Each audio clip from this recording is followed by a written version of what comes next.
And we're live. Welcome to the Rattle the Cage podcast. I'm Bert, and this is my mate Will, and we are here today to talk about something. Well, Will, what are we here to talk about, mate? No, we're going to talk about a little somebody that we've, he's been talked about to death. But we've had actual, personal interaction in one way, shape, or form with this guy, and the topic never gets old, so we're going to talk about this motherfucker one more time. Yeah, we're going to throw it out there. Now, I do want to say this. I don't particularly want to be a wrestling podcast. We've said this before, and this is going to fall in the category of wrestling podcasts. Going to be... Yeah. So the internet wrestling community may have something to say about it, and I'm talking about the wider internet wrestling community. There are subgroups, as we know, that have their own opinions about the way things should be, but we'll leave them to their own decisions. But yeah, we're gonna throw this out. We're gonna get in there, talk about this, a little bit of wrestling, because while I don't watch wrestling on the TV anymore, I don't watch WWE, NXT, AEW, I will go to live shows. I like my wrestling at the independents, and the locals. At its rawest level, of course. Yeah. That's the way to watch it these days. Yeah. So I don't really think I've got a massive opinion, like my opinion should be overly valued on modern television wrestling, because I don't watch it too much. But at the end of the day, I've been a wrestling fan my whole life. I'm a mark. I can't help it. I mean, I can be watching a film. I was watching the news actually, and there was a guy in the background. He had a Hot Rod t-shirt on, and it got a little pop out of me. He's just a worker in a factory wearing a Hot Rod.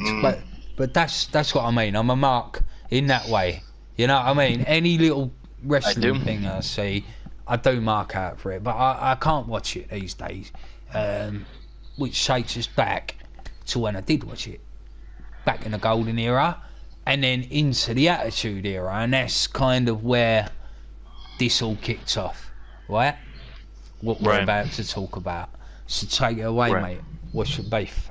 So for me, I mean, looking back, I was behind the scenes with this guy. Have we mentioned his name yet? I think we did. Yeah, Vince Russo, that guy. Oh, yeah. Yeah. So might as well fucking spill the beans on who the fuck we're talking about. Yeah. Everything that I've heard, we've all heard the Jim Cornette rants. We've all heard all the negative things. I am here to say that they are 100% on the fucking money when they talk about this guy. His character, the way he carries himself, he thinks he's some fucking big shot, and he's not. And he's not as intelligent and as innovative as he would lead you to fucking believe. He's not. He's just not. But we're talking about, you said the golden era, right? So we're talking about, and that would be before the Attitude Era. So right before. Okay, this guy was working for the WWE as a writer, WWF at the time. All right.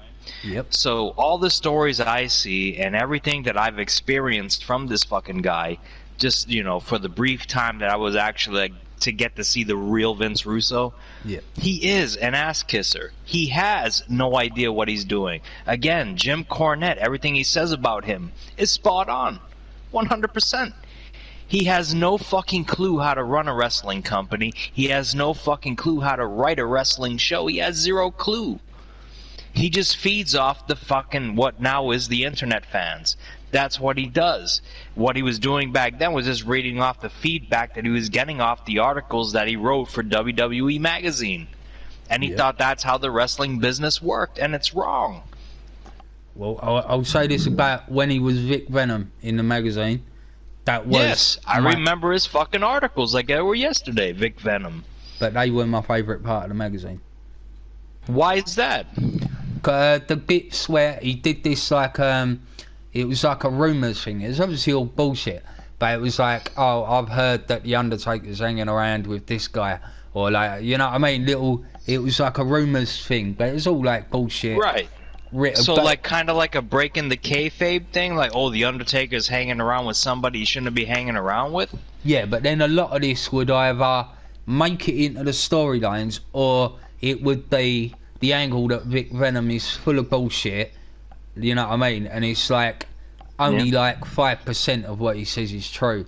So you got to sort of like, you're going to hear all this stuff, but what parts of it are going to come through on the show? Do you know what I mean? And I don't know if he was writing it, then I guess like Vince McMahon looked at it and went, yeah, I like that, we'll use that on the show. I don't know, I weren't there, you know what I mean? But I find it hard to believe. Well, I don't think Vince McMahon gave two fucks about the magazine. I think he cared more about what was going on the live television shows at that point.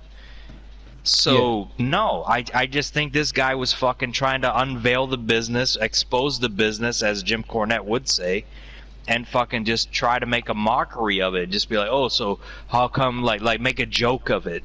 And that's what he was doing. That's exactly what he was fucking doing the whole time. Yeah. And again, you know, it worked later on. We'll get into that later on.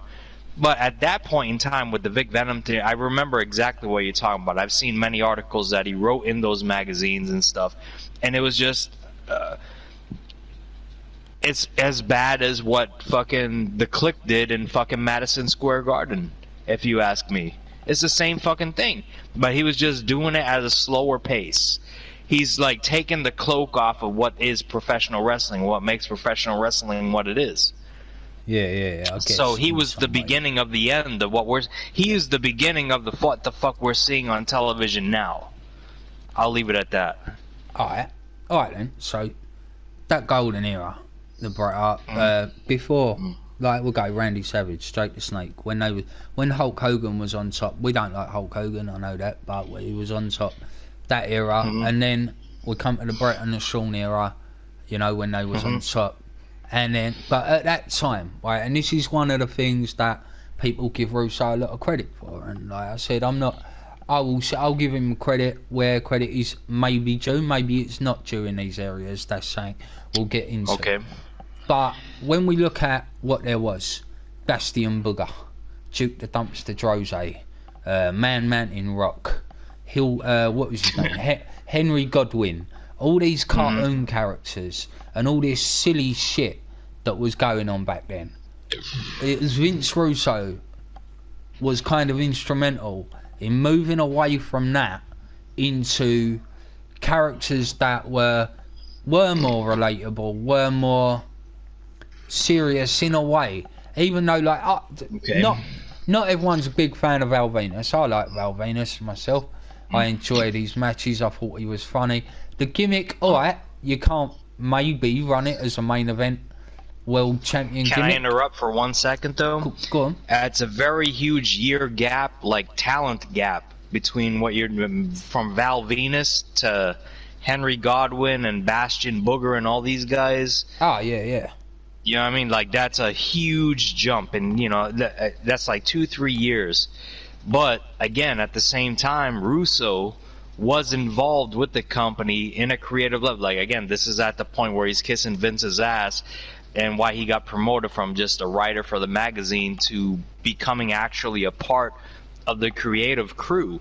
So who's to say that he wasn't already in Vince's mind and fucking giving him these bad ideas, like a fucking Doink the Clown, like a fucking Bastion Booger, what the fuck was the name? They put Barry Windham as a fucking hockey player. Do you remember that one? Barry Windham. One of the Goon. The Goon. For those who don't know, the Goon, a Goon on a hockey team is the guy that just goes out looking for fights. Like, to take out somebody from the other fucking team and, like, you know, like, either knock them out where they can't play anymore, or, you know, get a penalty where they can't participate in the fucking game anymore. They put Barry Windham in that fucking role.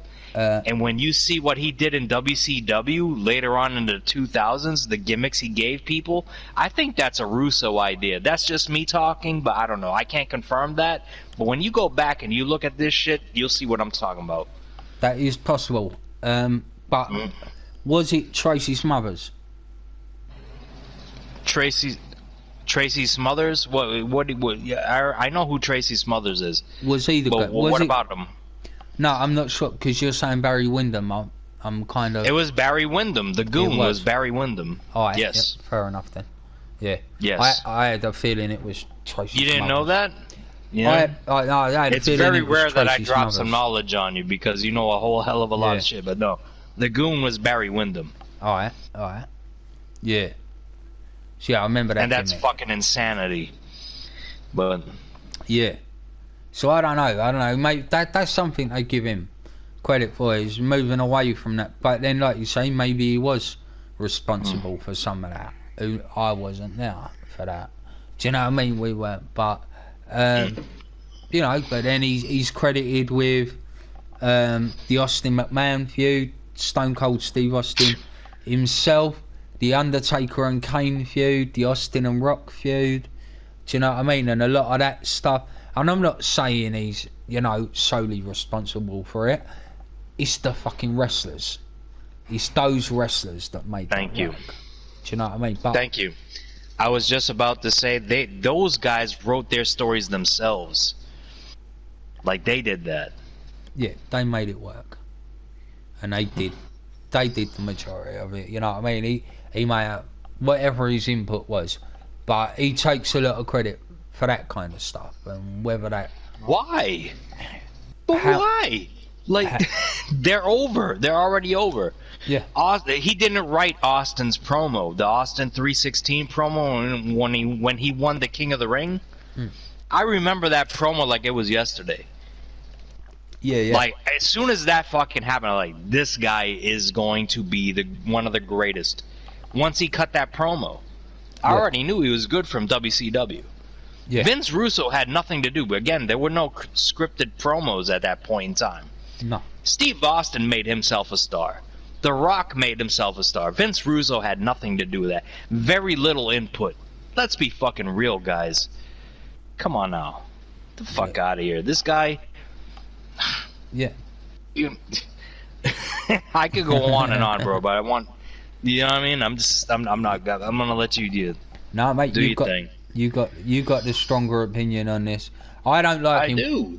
But, you know, my thing is, I'm not really that involved in wrestling too much in that way anymore, sort of thing. So I'm not as strong. I don't have such a strong opinion of it anymore. But you watched it, and you seen this. Yeah, and I remember back then.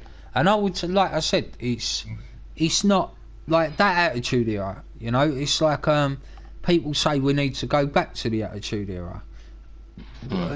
But even if we did, right? Even if we did, you still need the wrestlers to be those guys that made the Attitude Era work. You gotta, and they may have them. Don't mind. But you have to let them speak. You have to give them that freedom to fucking say, give them bullet points, right? Yeah.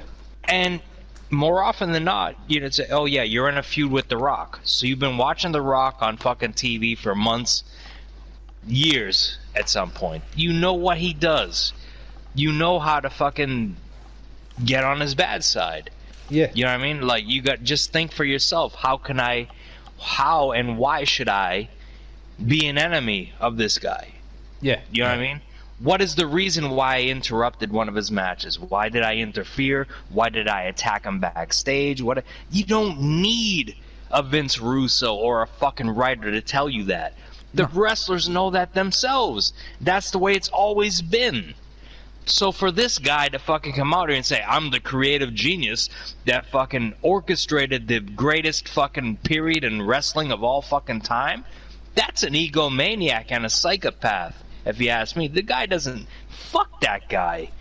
If he was that fucking influential and that fucking brilliant, why in the fuck is he on YouTube and fucking doing podcasts like you and myself?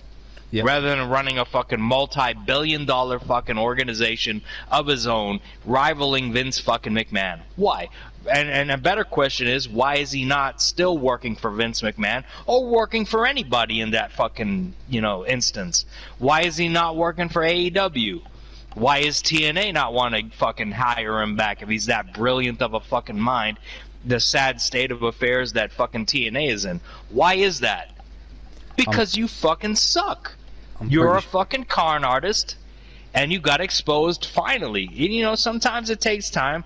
He's a brilliant bullshitter. We all know this. Yeah. You know? And that's what the fuck happened. That's all it was. He bullshitted for so long, but there were fucking people involved in the business, and what you call quote-unquote fucking smarks like myself, yourself, I'm a smart, whatever the fuck. You know what I mean? But you find out that this guy is full of fucking shit and doesn't know how to run a fucking show. When I'm behind the scenes doing the fucking tech work and fucking everything to run your fucking show for you while I listen to you bitch, man, get the fuck out of here. You're a fucking pussy, and you're a fucking you're a fucking fraud. Yeah, mate. You know, so you was working on like a podcast type show with him? Yeah, so it was on the Realm Network. It's his show. It was a Scott Casey Gale thing that he had going on, right? Right. And there was an issue behind the scenes because at that point, and I saw it from day one, he was taking advantage of these individuals. You know what I mean? Especially Scott, and eventually Scott smartened up and realized what the fuck was going on. But, so we get on the fucking show. I'm there behind the scenes. The show can't get started. And again, this is supposed to be a favor done towards Scott because he, you know, basically, you know, he got used by Vince Russo on the original show that he'd come on. You know what I mean? Vince brought him on to try to make a mockery of him. But in his fucking mind, his genius fucking mind, you know, deceptive fucking evil mind, if you ask me, they said, well, I'm going to make a fucking weekly series of this stuff, right? And just bring people on and try to fucking make a mockery of them, make fun of them, make fun of the wrestling fans is what he was doing. Yeah. You know what I mean? And so what happened was eventually I was eventually fucking invited to the shows. You want to come on? You know, I was like, yeah, I'll come on. You know what I mean? By multiple sources, not just Scott, but other ones. Yeah, come on the show, and you know how I am. Yeah. Then the reason why they brought me on, they thought I was gonna go on there and fucking tear them apart or fucking try to expose them right there and then live on TV or on fucking YouTube.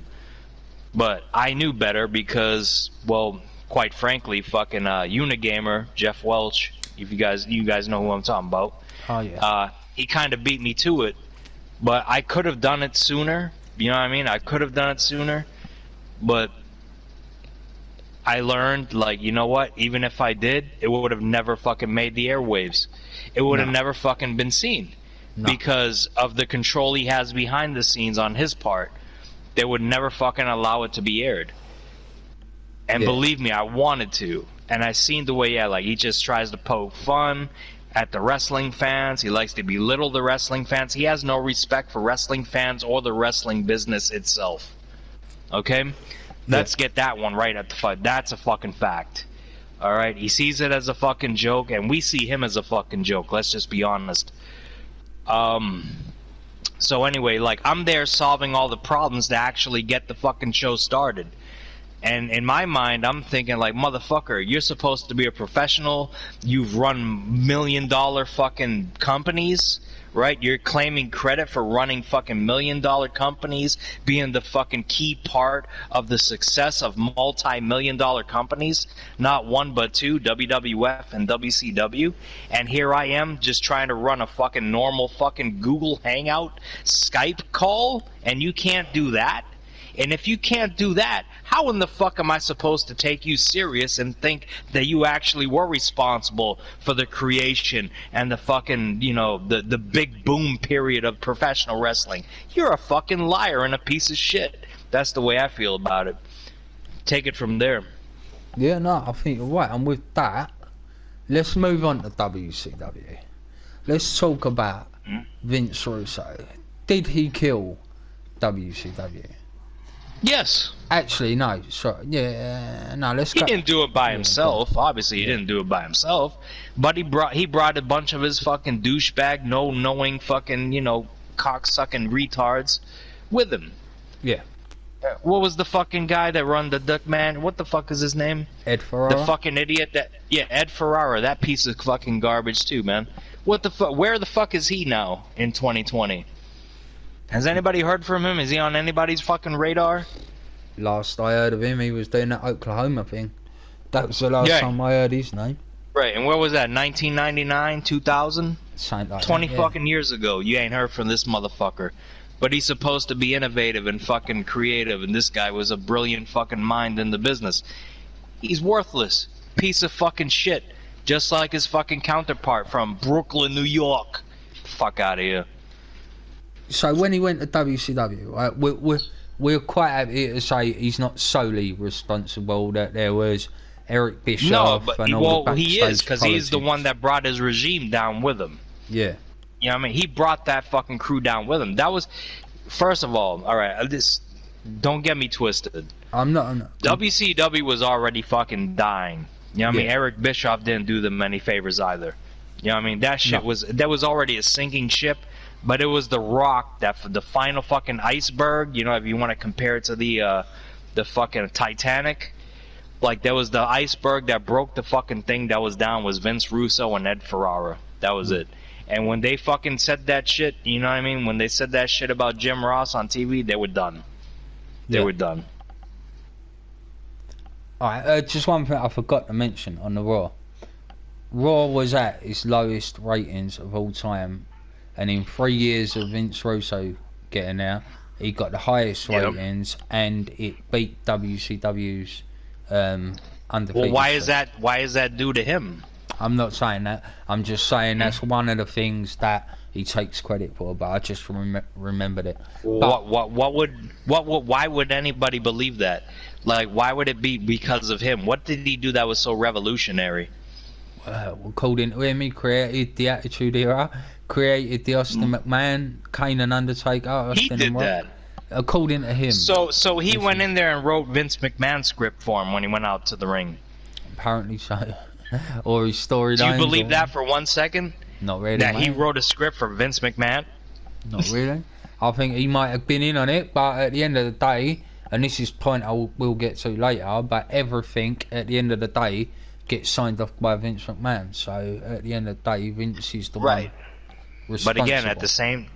Yeah, but again, that means there was 1,000, maybe fucking 10,000s of fucking ideas or different scenarios that were thrown Vince McMahon's way, and he chose fucking one of them. Yeah. And I guarantee, and he had a short group of fucking writers that would do it. It wasn't just Vince Russo there with him. Jim Cornette was there with him. Fucking Tom Pritchard was there with him.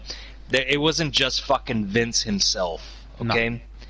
So, again, and if Vince was so fucking valuable to the company, why would fucking Vince McMahon not try to fucking keep him with the company or let him jump fucking brands? Yeah. That's it, if he was that good. But if you're that fucking good, that means you're invaluable. I owe everything to you, right? Yeah. You are the reason why I have the fortune that I have. I'm going to keep you right here by my fucking side. But guess what? He was like, well, he's going to leave. Fuck him. Yeah. Bye-bye. If you're that fucking good, and proof positive, like, again, we're in 2020 now. Yeah. We're talking about shit that happened, fucking 2 decades ago. Yeah. And this guy's still claiming that he's the responsible for it. Obviously, you're not, because you could have recreated that success on your own or as a part of another company, which every fucking company he's went to has suffered once he's gone there. Every single one of them. Well, this is... So... What are we talking about here with this guy? Yeah. That's what reminded me of the ratings, because, with the Raw, it was, he started writing, the ratings went up. He went to WCW, and when he first got there, the ratings went up. And when he went to TNA, they started going up. Do you know what I mean? But ultimately, he was gone from WWF, and like you say, if he's such a gold mine, why would they let him go? And when he got to WCW, he made himself an on-screen personality, whereas in WWF, nobody knew who he was, really. Do you know what I mean? Right. Exactly. I don't think you've ever seen him on screen, not one time in WWF. Not one time. Not to my recollection, anyways. No. So, there is that, where he goes there, maybe his first 5 ideas work, and they just help set other things. I don't know, or he's just lucky. He just happens to be there when things pick up. You know what I mean? When business picks up. Well, I think he does have a good idea here and there. You know what I mean? But if you listen to him, he thinks every fucking idea he comes up with is gold. Yeah. And that speaks to ego, right? So we're talking about ego now. Yeah. So what happens is when this fucking guy, he comes up with one good idea, so now he thinks, oh, well, I belong on television and I should be the world champion because I come up with it. It's all ego, this guy. Yep. Like, no, man, you're the world champion? For what? Because you come up with one good idea? Back in 1998, 1997? Motherfucker. You know what I mean? How about he killed WCW, let's be honest. Every fucking thing that he did in WCW failed. Can you name one thing that he fucking come up with that was great, that was revolutionary in WCW, can you? And I'll ask that to the chat when they see this. Can you name one? What did he do that was so fucking spectacular at that point? I'm convinced that he was sent down there. Vince let him go voluntarily because he knew he was going to fuck their company up. In terms of, like, good ideas, I would have to probably look. Like, you know, go back and watch that. I couldn't think of anything off the top of my head that he did in WCW. But I could name you probably several things that he done wrong in WCW. Like, stupid things. Like stupid gimmick matches, like Julie Bagwell on a forklift truck, shit like that, and you know, just putting the belt on himself, making David Arquette champion. He had wrestlers there, man. There was Bret Hart fucking came in. Why didn't they use Bret Hart? They had Benoit, they had Eddie Guerrero, or whatever. Maybe not when Russo got there. Maybe they'd already there. But it doesn't matter. They were there, and he was there at the same time, and he did nothing with them. Yeah, nothing. And he put the belt on himself. Yeah. What a fucking joke. That's it, and it's stupid. The point is, you got the wrestlers, get the wrestlers over. You're a fucking writer, or whatever you are backstage. He's not a fucking booker, but that's technically the job. And he says that himself. I'm a writer, not a booker. And you know, I think Jim Cornette says, well, that shows you the fucking difference. Do you know what I mean? And it's like, and say to Jim Cornette, just so all the internet wrestling community and the smarks and that don't think I'm some sort of Jim Cornette mark. I like about 80 to 85% of what Jim Cornette says because I think he's right. Yeah, but I don't think he's right about everything. And I think the fact that Jim Cornette doesn't work in wrestling anymore, he is just alright. While he I wouldn't know 2% of what that man knows, right? But he is just an internet wrestling fan. He's just part of the internet wrestling community, and he is a big fucking smart, if you like. Do you know what I mean? He says, I don't like wrestling, then he watches it, so he can complain about it. Do you know what I mean? He's just being a smart himself, and he talks about exposing these people. He knows what he's doing. Jim knows what he's doing, and we all know what he's doing too. There's a difference. That's it. And it's like, so yeah, I listen to Jim. I like a lot of his stuff, but I'm not a mark for Jim Cornette, and I'm not gonna hang on his every word. But when he talks about Vince Russo, I think there's a lot to be listened to. You know? Yes. And I agree. So I'm gonna move on. I think while you're talking about it, I just want to give my thoughts on it. Really, I think that when Jim talks about why he hates him and why he has that, you don't have that type of passion towards another human being unless they really did something wrong to you. Yeah. You know what I mean? Yeah. Like, you don't have those feelings or vocalize those feelings the way that Jim Cornette did unless something fucking happened. And you don't hear the same fucking thing coming back Jim Cornette's way. You know what I'm saying? Yeah. Totally get Yeah, you don't fucking hear it because everything that Jim Cornette said is fucking true. Every fucking single fucking thing that he said is fucking true. Yeah, I can believe it. 1,000 fucking %. And you see, I don't have no problems with Jim, bro. I don't know. He's just talking this, bro, this, bro, that, bro, everything. You know what I mean? Yeah. Like, it's not, man. Fuck. You know he's fucking right, and he fucking, since you exposed the business, he's exposing you for exposing the fucking business and being the fraud that he is. Yeah. So that's where I'm gonna agree. I don't agree with everything that Jim Cornette says. You know what I mean? He's overly critical of AEW. You know what I mean? Yeah. Really overcritical of AEW. But I get why, because it comes from the old school, and he's had to deal with motherfuckers like Vince Russo. Yeah, yeah. So I get where he's coming from. But anyway, yeah. So moving on. Yeah, well, I actually get why he's critical of AEW, because I think it's a silly load of bollocks as well. I know, we've had conversations. I know, I don't hate anybody for it, man. I get it. Yeah. I see it myself. I know what the fuck it is. But anyway, maybe that's a conversation for another time. Like you said, Let's get back on track with this.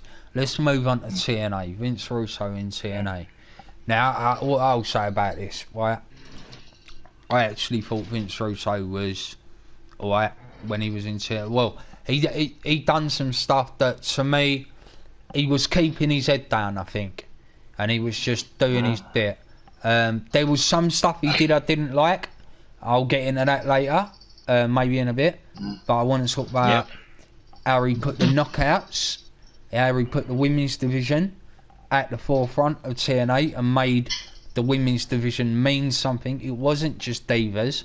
Yeah, it was called the knockouts. And yeah, it had good-looking birds with their silicone tits bouncing around. Absolutely. But they could wrestle. Angelina Love, you get a decent match. Velvet Sky, you get a decent match. But then you had your Gail Kims, and was it Kelly? Was it the other one? There was a few. No, she was the not Kelly.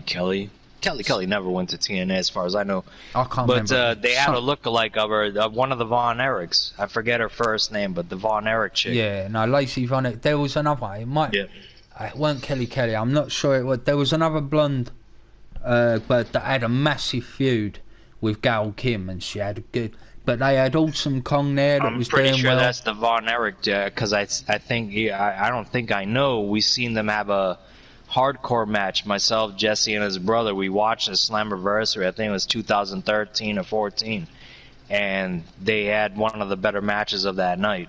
I'm pretty sure it was the Von Erich girl. Very attractive woman, blonde, of course, but she was shit though. I could be wrong. I mean, I could be wrong, but she was a bad wrestler. She weren't good. The bird I'm talking about. Well, in that match, she was fantastic. That's all I'm saying. Who's Taryn Terrell? That's not Kelly, is it? No. I think could be her. I think Taryn Terrell could be her. I think it might have been. But anyway, like I'm saying, what he did with the Knockouts division, I thought was really good. Do you know what I mean? And like he was showcasing the X division. And one of the things I like. So why? Can I ask you a question real quick? Why are you attributing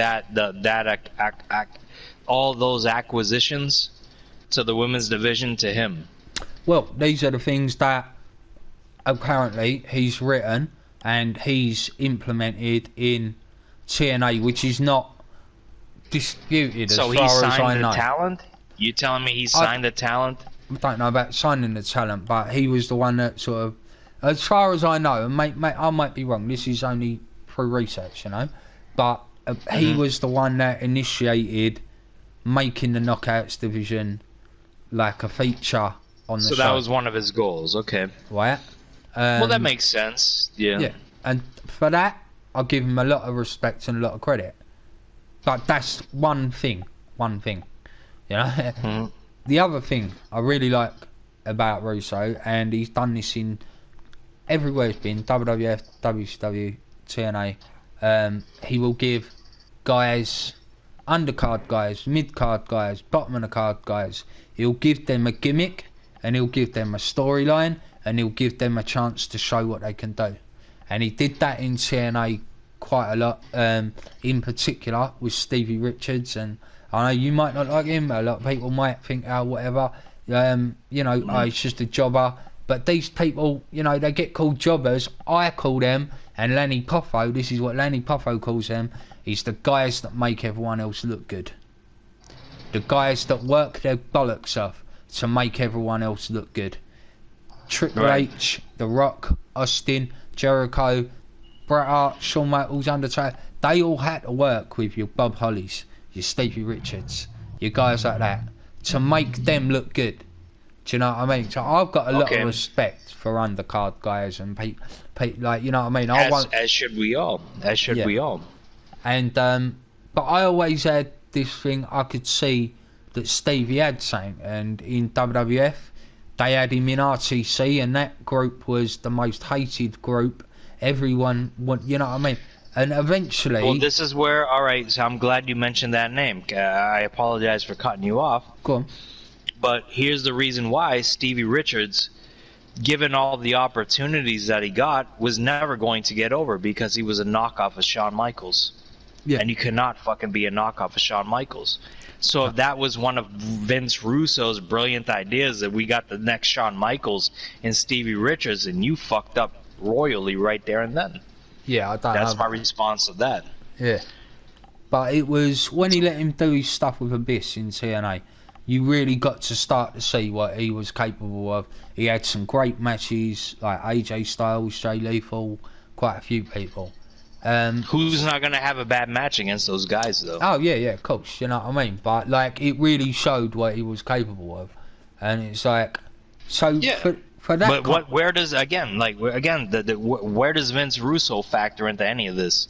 Well, this is the thing, it's him, this is the thing that he does, like say, giving... He doesn't do it. The wrestlers do that. It has nothing to do with him. Yeah, but right in the... giving them the gimmicks, giving them the storylines... You know what I mean? That's him.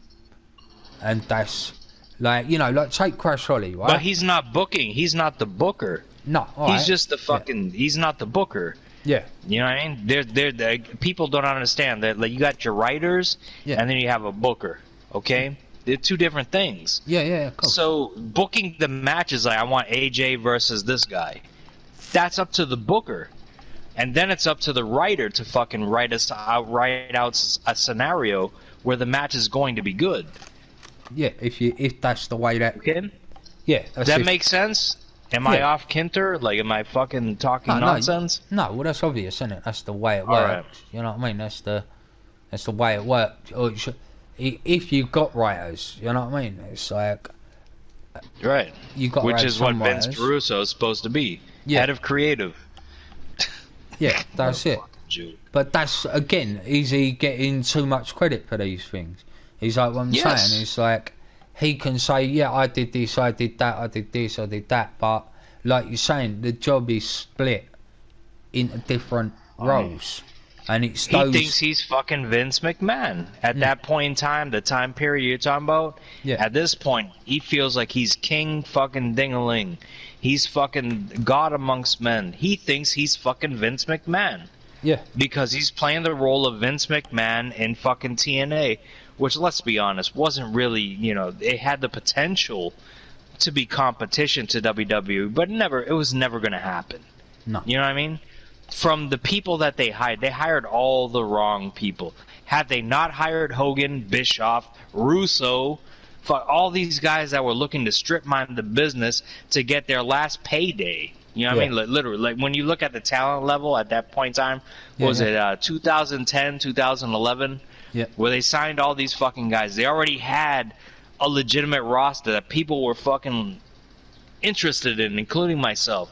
That you mentioned AJ Styles, Bobby Roode, James Storm, fucking Kazarian.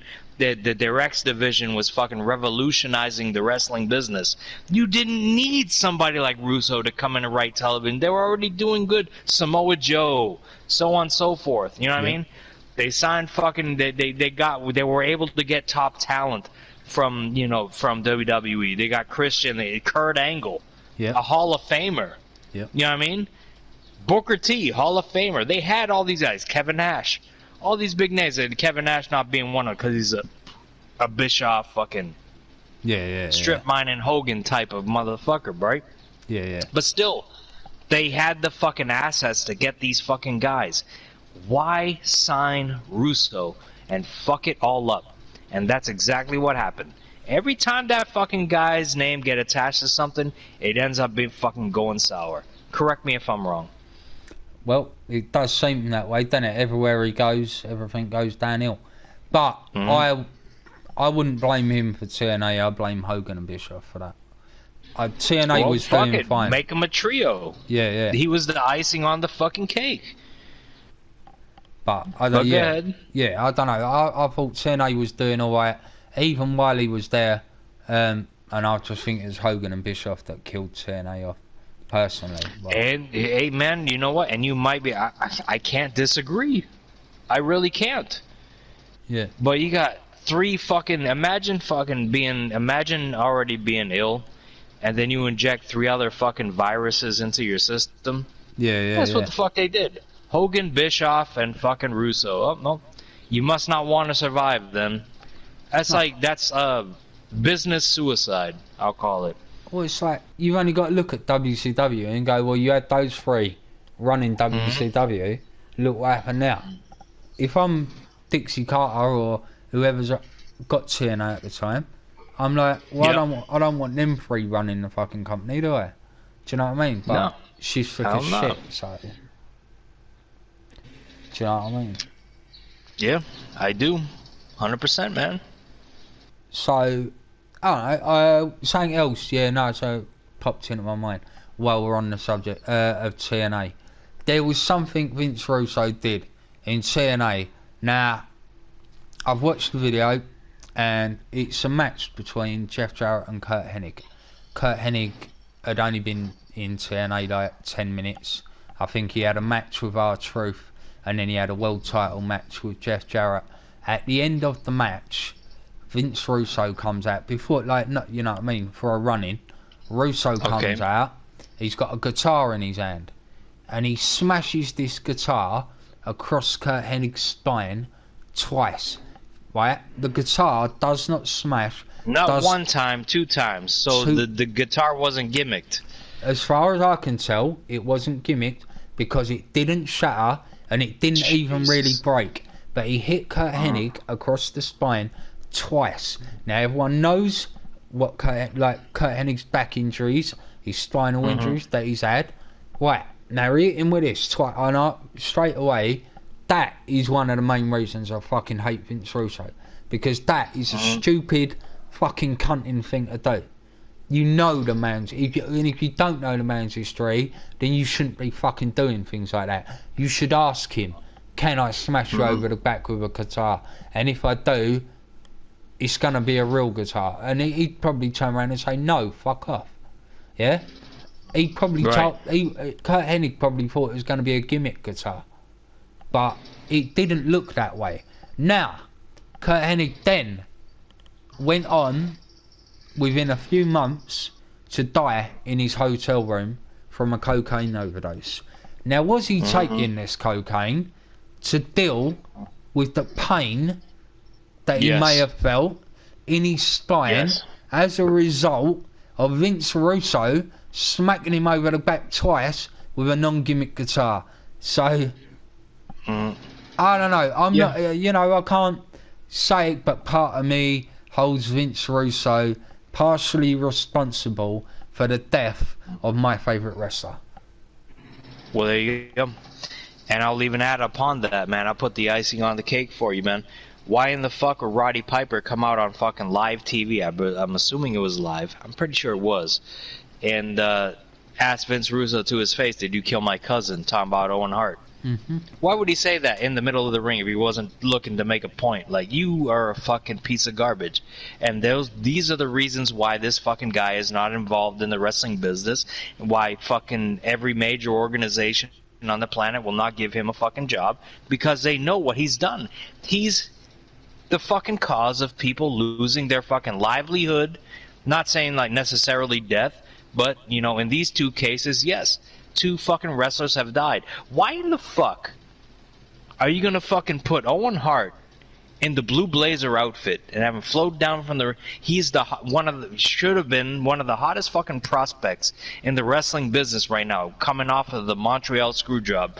But you put him in before that, you put him in an all black militant group.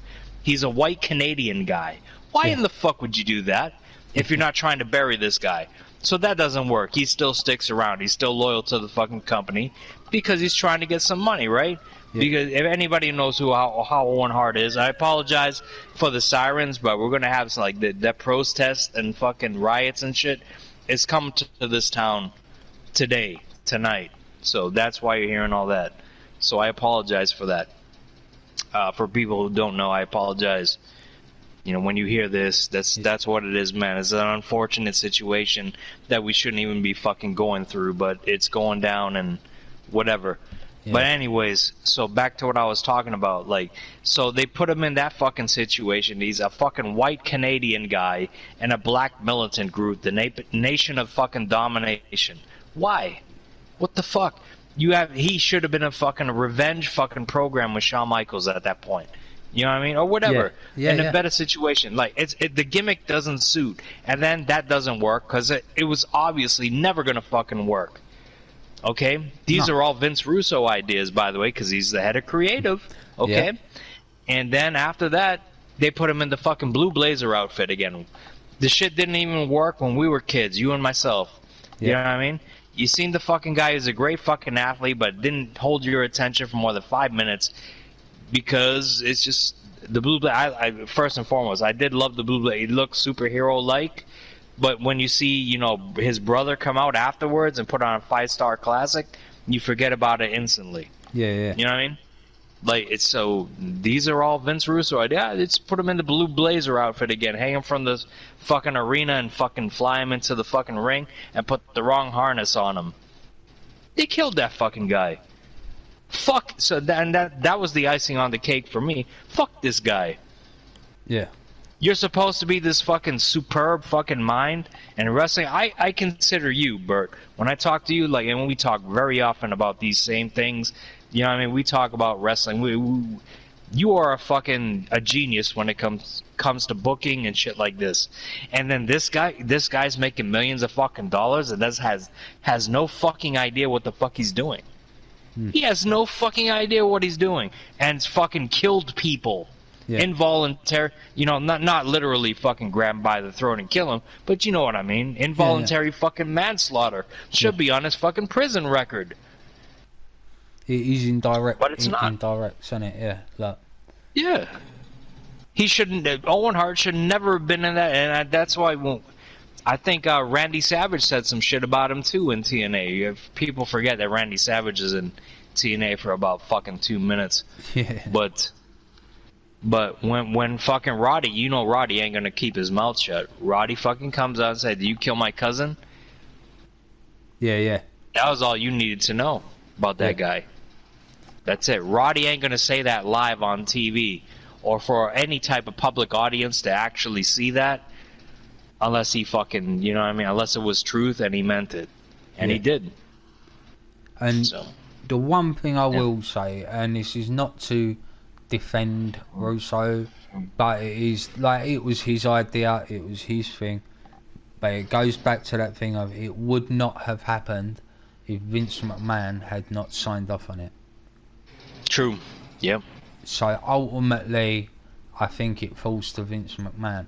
But yes, Russo is responsible. I agree with that. I agree with that. But he was the fucking ass kisser, fucking cuntbag that actually, like, passed on the message, you know what I mean? Which makes him no less different. Yeah. You know? Yeah. Well, he set it up, basically. He's the one that said, this is what I want to do, you know what I mean? And Vince gave it the okay, and you know. It was payback. Yeah. Egos. And seeing as we're talking about Owen Hart, mention the Brawl for All as well. Seeing as that was Brawl for All. Well, go on. That was a great catastrophe, was it not? Sure was. Hurt every fucking wrestler that participated in it, and outside of 2 of them. Killed the push of one. and the one that they thought that was the least likely to win the fucking thing actually won the whole fucking thing. Yeah. And then had his career So killed. what does that tell you? And whose idea was that? Vince Russo. So the ass backwards approach actually fucking ended up coming to fruition. He wanted to see, they wanted to see Dr. Death Steve Williams win that thing. Yeah. Little did they know that people fucking can fucking throw some hands with some heavy fucking weight behind them. Yeah. And Dr. Death was like way past his goddamn prime. So why would the fuck would you want to even fucking push him against Stone Cold Steve Austin, who was the hottest wrestler on the goddamn planet? Why would you put him in there with somebody who was past their fucking prime? Yeah. That was the whole goal. It's bullshit. It's stupid. It's just fucking stupid. They make no, like, and Jim said it, and he's not saying it the way I said it, because they were trying to put over Dr. Death Steve Williams. Steve Williams was way past this. He had no business being in the main event picture with anybody. No. Okay? Let's just be real about that. I think you would agree about. Are you in agreement? Yeah, he was. But that's the fucking reasons that they gave. Yeah. You know what I mean? I could see fucking even Mark Merrow. You know what I mean? You could have a revenge match for King of the Ring with Stone Cold at that point. There was so many other scenarios you could have come up with.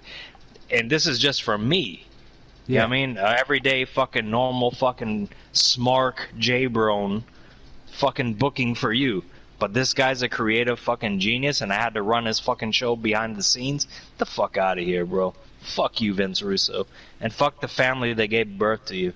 Fuck your mother and your fucking father. How you feel about that? Respond, please. I want you to.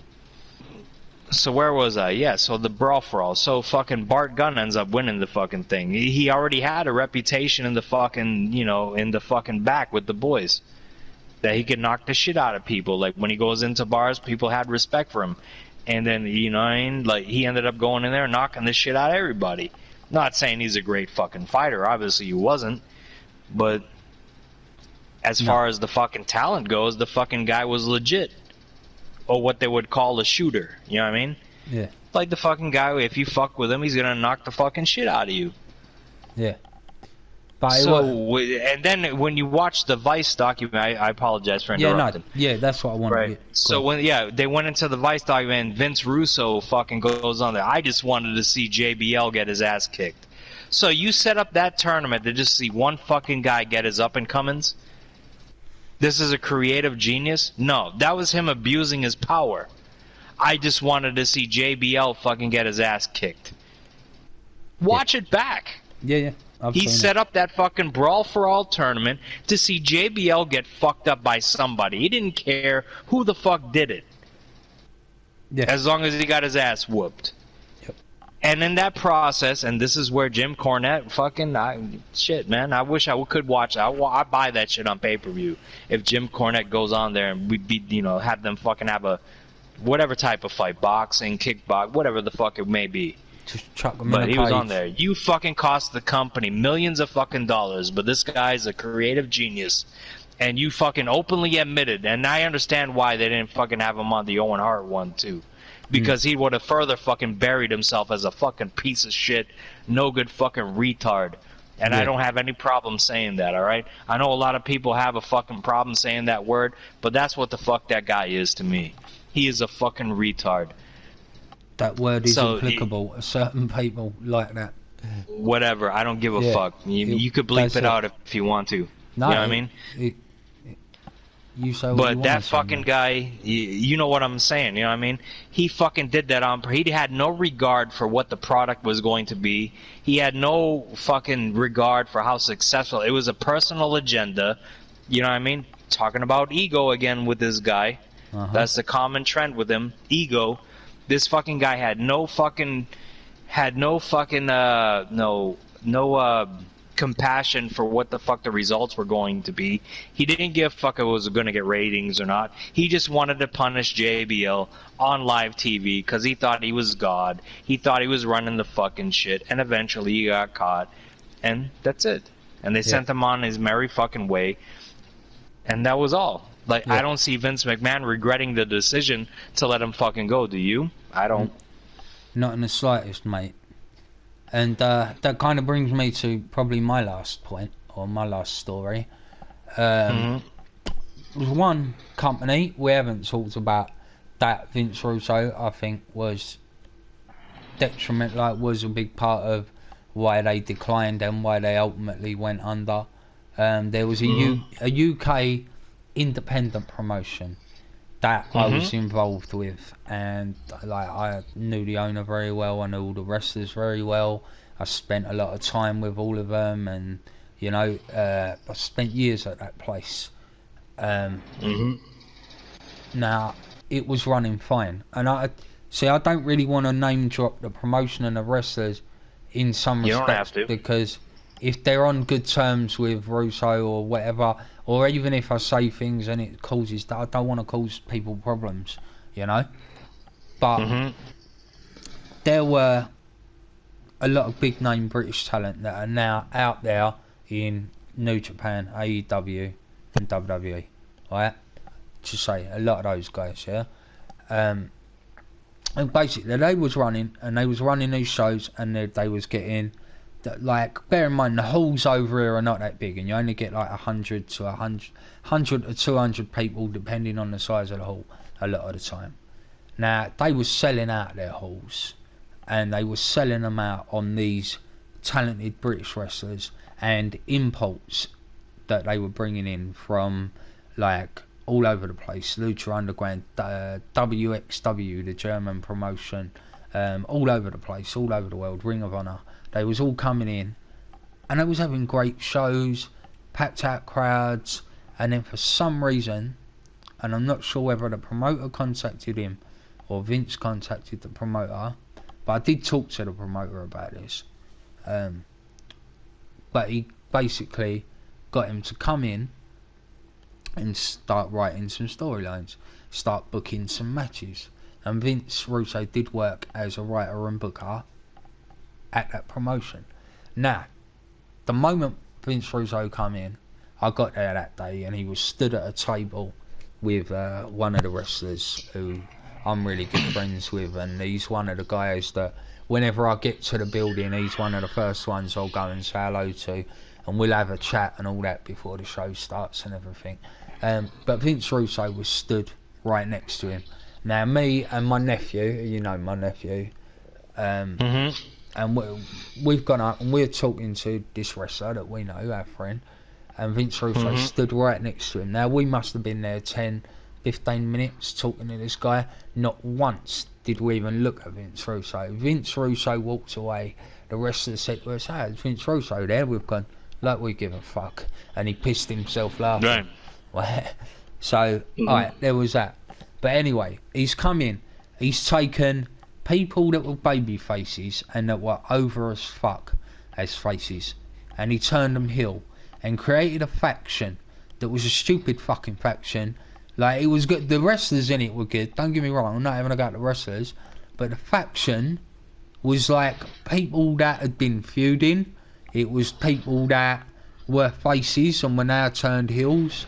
And he did some stupid fucking storylines. He ended up making himself the head promoter, so it was like him versus the promoter in a, like, you know, like a battle of the promoters, like who's gonna I do it, you know what you've seen. I do it. Eclipse versus... He crosses the fucking lines. Yeah. He crosses the lines between, like, you know, backstage and fucking in ring. Like, this is a story and this is not. But he skews them on purpose to benefit him.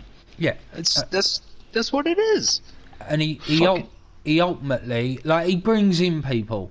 Now the people he brings in, I could not give a fuck about, and one of them in particular I fucking hate. Can't stand him. No respect for him. I think he's sloppy and he's shit, and that's Ken Anderson, right? But he got Ken Anderson in. He got Nick Dinsmore, who was Eugene. Now, I don't know him from WWF, so I've got nothing negative or positive to say about Eugene, other than I didn't think much of him when he came to APW. Oh shit, I said the promotion now.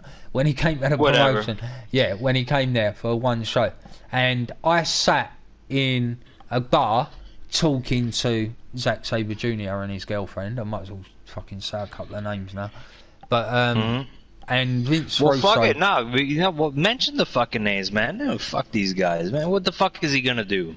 Johnny Storm, Jody Fleisch, Marty Skrull, Zack Sabre Jr., Will Ospreay, Jimmy Havoc, the London Riots, Bad Bones, fuck, the list goes on, man. Dave By the way, for those who don't know, if you're a wrestling fan, you want some of the greatest wrestlers walking the fucking planet Earth at this point in time. Just saying. Yeah. Yeah, absolutely. I reckon Zack Sabre Jr., best technical wrestler in the world. Will's the best high flyer. And I don't think you're going to see a better death match out of anyone than Jimmy Havoc. And then Marty Skrull can do it all. So there you go. But yeah, but basically he ended up coming in and he turned it into a 5-on-5 Survivor Series style match. Him on one side, the promoter on the other. And it became Team Russo versus the promoters team. And he basically fucked the whole shit up that they had going on. Everyone that was there that was enjoying what was happening before he got there started to not enjoy it. And then while bigger names may have started coming in, Billy Gunn, Scotty 2 Hotty, people like that, they're really not that fucking important to bring in. And they didn't ramp the crowds up that much more than the British wrestlers were doing on their own, and the other imports. Like they had the Young Bucks there, they had Roppongi Vice there. You know, a lot of the New Japan and the Ring of Honor people were there. Dragon's Gate, Apollo Crews, is he called on WWE? Yep. Yeah, yes. He was in IPW for fucking ages, and he was really good. Rich Swann was another one, but they had loads and they didn't need these talent that Vince Russo opened the door for. Do you know what I mean? And I do. Yep. And ultimately, that promotion got sold by the first promoter. The next guy took it over, and it's now closed down. It's gone. Well, so there you go. So there's another promotion that Vince Russo, I blame him for for a big part of my apologies. The demise. I remember him talking about going to work for a UK federation way back in what was it, 2014, 2015, something like that. Yeah. And it sounds very fucking similar. Excuse me, but it's this fucking guy where he has the reverse Midas touch. You know what I mean? They used to say Vince McMahon had the Midas touch. Whatever he touches turns to gold. Well, fucking Vince Russo, whatever he touches goes to shit. And it may take fucking 1 week, it may take a fucking month or year, but rest assured, eventually, Vince Russo, if he's attached to your fucking product, it will die, and it will turn to shit. Yeah. Yep. And I'll say this is going to be my last thing, right? I'm 40 years old now, right?